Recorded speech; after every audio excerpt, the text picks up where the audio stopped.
Hello friends, the most common complaint about the air conditioning system in car is that it doesn't cool well.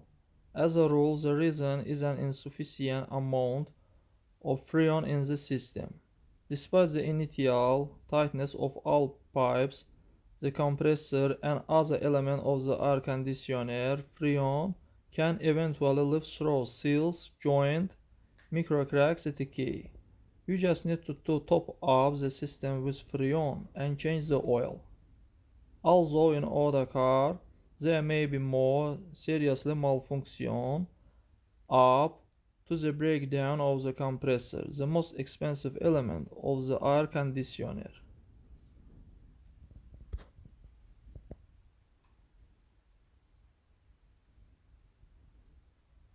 That's all guys, subscribe to our channel, put like, and don't forget to put a bell so as not miss new video on the channel.